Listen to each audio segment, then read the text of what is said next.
I showed you the picture of where the bad waterers go to die. There's a bunch of them out there. Those are ones that we've tried. The galvanized ones, they're okay. They do fine. That's the old style. Lots of people use those.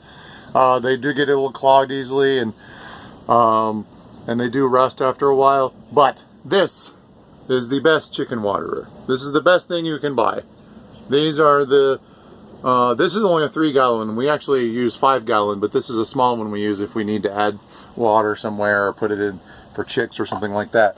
But the reason, and I'll show you why these are so amazing, is two things. First off, so what happens is there's a little cap down here that covers the hole. And so you put that cap on there, and you can take the lid off to fill it. So you fill it up with water. There's a seal on there. You close this up, seal it good. It's got water in it.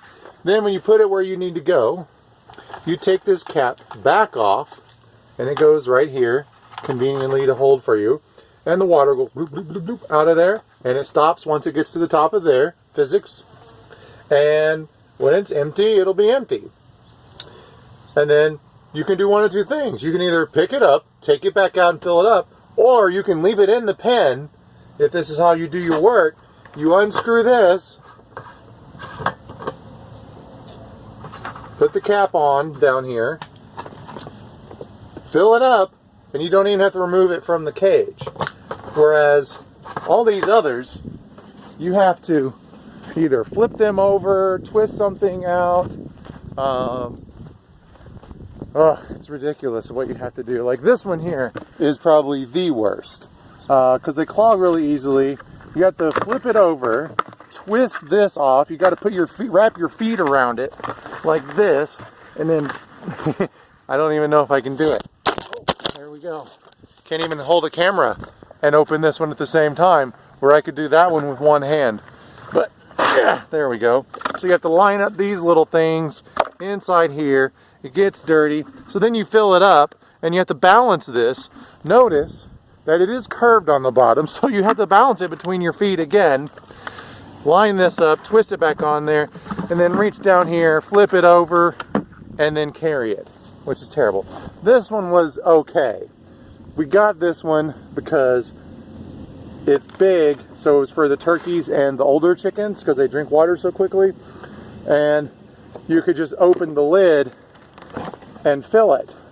But because it didn't seal well, it has to use a mechanism inside here to keep it from leaking out. So there's a float valve inside and a little rod that goes up, and we would come by 3, 4, 5 times a day and it would be dry. And we would have to like shake it and get the water to come out. So a bust, which this is made by the same company that makes the one we actually like. Now this one, the galvanized one, anyone that's probably had chickens in the last 100 years has had something like this. It's a double piece. This slides over the top, fills up.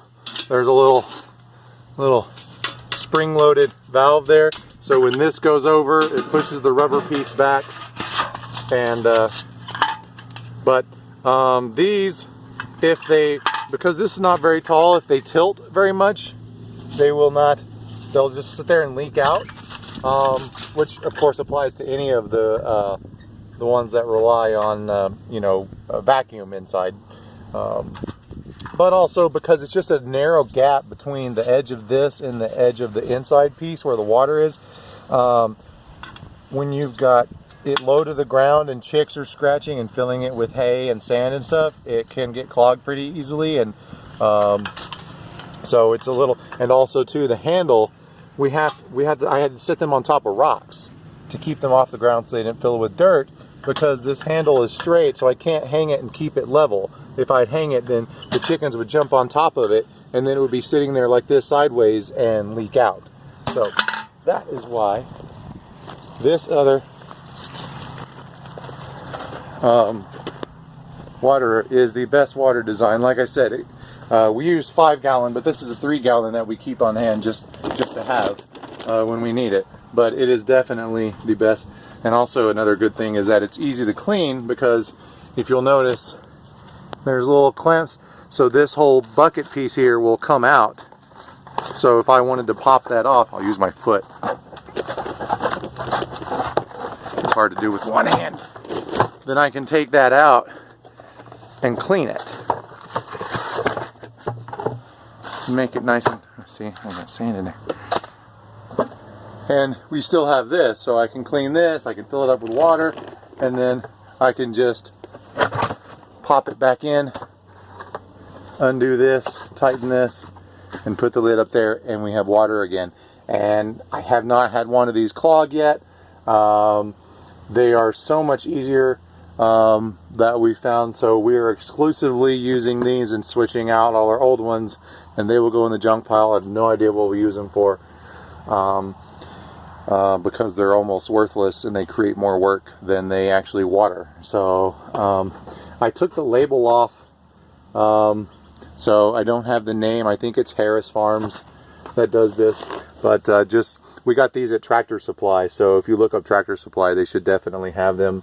And that way you can get a chicken waterer that you don't have to maintain constantly. All you need to do is keep it full of water, which is exactly, as farmers, all we really want to do.